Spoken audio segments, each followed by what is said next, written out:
Christopher Johnson McCandless entered the world at a moment when America itself was divided between post-war optimism and quiet moral unease.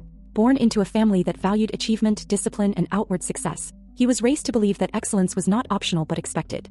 His parents' marriage, however, carried unresolved tensions that subtly shaped the emotional climate of his childhood. Arguments flared, reconciliations followed, and beneath it all was a current of instability that Christopher absorbed even when he could not fully articulate it. Children often sense contradictions long before they can name them, and Christopher grew up with an acute sensitivity to hypocrisy, conflict, and emotional dissonance. This sensitivity would later harden into moral absolutism, a refusal to tolerate compromise once he believed he had identified a falsehood. As a boy, Christopher was intensely self-directed. He did not rebel loudly or recklessly. Instead, his resistance was internal, intellectual, and deliberate. He excelled in academics not because he sought praise, but because mastery itself mattered to him.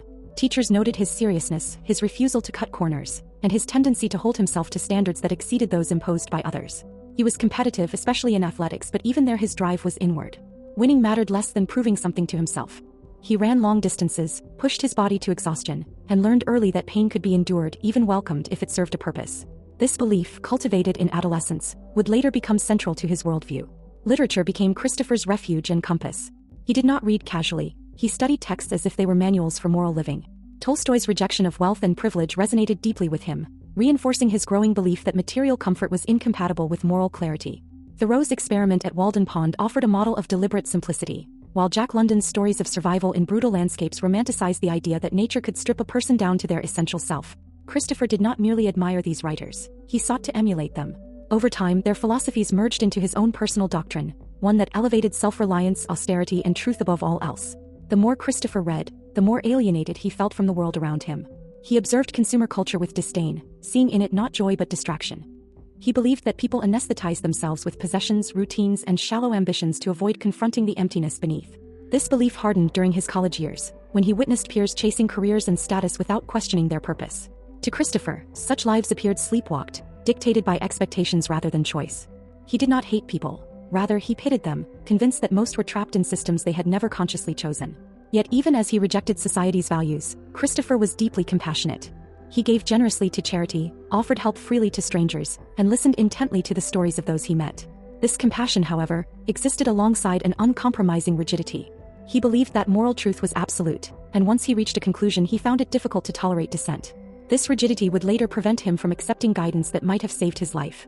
When Christopher graduated from Emory University, he stood at a crossroads that many young adults face, but he experienced it with unusual intensity. The path before him was clear and conventional: graduate school, a professional career, financial stability, and eventual domestic life. But to Christopher, this path felt like a betrayal of everything he believed. He saw it as a slow surrender, a quiet agreement to live unexamined. His decision to walk away was not impulsive. It was the culmination of years of internal debate. By donating his savings and abandoning his car, he enacted a symbolic severing of ties to the life he rejected. These acts were not gestures of anger but declarations of independence. Adopting the name Alexander Supertramp marked the beginning of his deliberate erasure of his former identity. Names carry history, obligation, and inheritance, and Christopher wanted none of it. As Alexander, he was accountable only to himself and his ideals. His travels across the American West were both physical and spiritual. He worked menial jobs not because he lacked ability but because they allowed him to survive without becoming entangled. He slept under open skies, ate sparingly, and embraced uncertainty as a form of freedom. Each new town was temporary, each relationship fleeting by design.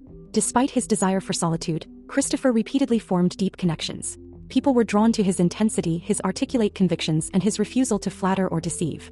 Older individuals often saw in him a reflection of their own lost idealism, while younger wanderers recognized a kindred spirit. These relationships were meaningful, yet Christopher always left. Permanence frightened him not because he feared attachment but because he feared stagnation. To settle would mean choosing, and choosing meant excluding other possibilities. He wanted life in its pure, unbounded form, even if that meant perpetual motion. As his journey continued, Christopher increasingly sought isolation. The road, once liberating, began to feel crowded with compromises. Alaska emerged in his imagination as the ultimate proving ground, a place where society's noise could be completely silenced. He believed that in total wilderness, stripped of external influences, he would finally encounter unfiltered truth. This belief was both profound and dangerously naive. He understood nature intellectually through books and stories, but he underestimated its indifference. Nature does not respond to ideals. It responds only to preparation, adaptability, and respect. When Christopher entered the Alaskan bush, he did so with confidence rooted more in conviction than experience. Initially, the wilderness seemed to affirm his beliefs. He hunted, foraged, and recorded his days with a sense of accomplishment. The abandoned bus became his sanctuary, a symbol of self-sufficiency and refuge. He named it, organized his supplies, and treated it as a base from which to engage with the land. For a time he thrived. But the balance was fragile, and Christopher did not fully grasp how narrow his margin for error was. As weeks passed, the accumulation of small miscalculations began to exert a quiet but relentless pressure on Christopher's body and mind. The wilderness did not announce danger with sudden violence. Instead, it narrowed his options slowly, almost imperceptibly. The animals he relied upon for sustenance grew scarcer as seasonal patterns shifted, and the plants he once gathered with confidence became harder to identify and less nourishing. Each day demanded more energy than the last, yet each meal provided less in return. His body, once strong and disciplined through years of running and self-imposed hardship, began to betray him in subtle ways. Muscles weakened, endurance shortened, and tasks that had once been routine required prolonged effort. Fatigue settled into his bones, not as dramatic collapse but as an ever-present heaviness that dulled reaction and slowed judgment. The weather, too, became an adversary not through storms or spectacle, but through unpredictability. Cold nights sapped warmth faster than he could restore it. Dampness lingered, soaking clothing and skin, making rest uneasy and incomplete. Isolation, once embraced as liberation, now stretched endlessly, each silent hour amplifying the distance between his ideals and his physical reality. When Christopher finally attempted to leave the wilderness, believing he could retrace his steps and return to human contact, the river stood as an unyielding barrier. What he had crossed with ease weeks earlier had transformed into a wide, violent force, swollen by snowmelt and seasonal change. Standing before it, he confronted a truth that no philosophy could dissolve. The land had shifted while he remained static. This moment did not arrive with panic or despair, but with a slow, crushing clarity. There was no dramatic collapse of resolve, no sudden fear-induced awakening.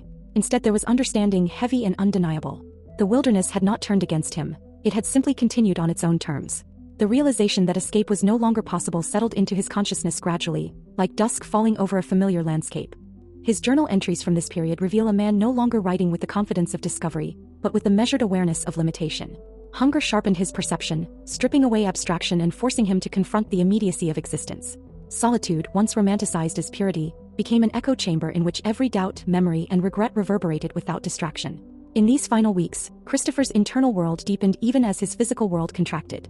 Deprived of external movement, his thoughts turned inward with new intensity. He revisited the beliefs that had carried him across thousands of miles, testing them against the reality he now faced. He did not abandon his ideals, but he began to see their incompleteness. Isolation, which he had once believed to be the highest form of freedom, revealed another dimension. The absence of shared experience diminished meaning rather than purified it. This realization did not arrive as bitterness or self-reproach, but as quiet insight. He recognized that joy, stripped entirely of human connection, lost its resonance. Happiness, he came to understand, was not merely a private achievement but something amplified through relationship, memory, and shared understanding. This evolution of thought adds a profound layer to his legacy.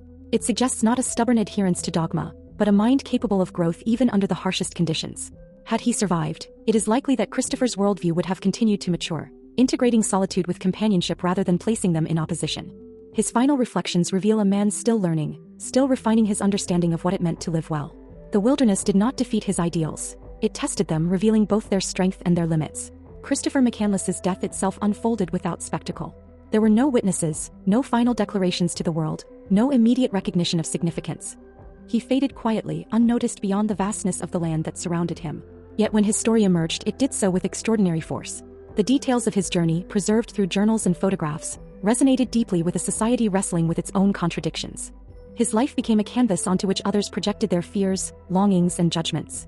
To some, he represented recklessness, an example of how idealism detached from preparation could lead to needless tragedy. To others, he embodied courage, sincerity, and a refusal to live within boundaries he did not believe in. These interpretations often conflicted sharply, revealing how polarizing his story was, and how deeply it unsettled comfortable assumptions. The debate surrounding Christopher McCandless rarely settles because his life resists simplification. He cannot be reduced to a cautionary tale, nor can he be elevated to myth without distortion. He was intelligent yet inexperienced, compassionate yet rigid, idealistic yet evolving. His contradictions mirror those within society itself, which values freedom while fearing its consequences, admires authenticity while demanding conformity. The intensity of the reactions to his story reflects not just opinions about him, but unresolved tensions within the culture that examines him. For his parents, the legacy of Christopher's journey unfolded in grief measured not only by loss, but by discovery. In the absence of their son, they were forced to reconstruct him through fragments, letters, memories, and the accounts of strangers who had briefly shared his path. Each revelation brought both clarity and pain.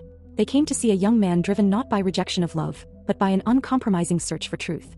This understanding did not lessen the sorrow of his absence, but it reshaped it, allowing them to honor the integrity of his intentions even as they mourned the finality of his fate. Their grief became inseparable from respect, a complex emotional landscape reflecting the complexity of the son they had lost. Over time, Christopher McCandless became a symbol not through ambition, but through resonance. His life touched questions that remain perpetually unresolved. How much comfort is necessary for a meaningful life and how much erodes it? At what point does responsibility to oneself conflict with responsibility to others? Where does freedom end and obligation begin? His story endures precisely because it does not resolve these questions. Instead, it invites continual reflection, challenging each new generation to confront its own definitions of success, happiness, and authenticity. Ultimately, Christopher's legacy exists in tension rather than conclusion. Between idealism and realism, solitude and connection, freedom and consequence. He lived at the outer edge of these forces and in doing so, illuminated their costs as well as their possibilities. His life serves not as a map to be followed, but as a mirror held up to those who encounter his story. It asks not whether one should live as he did, but whether one is living deliberately at all. His journey, intense and unfinished, continues to echo not as instruction, but as provocation, urging reflection on what it truly means to live with sincerity in a world that often rewards compromise over conviction.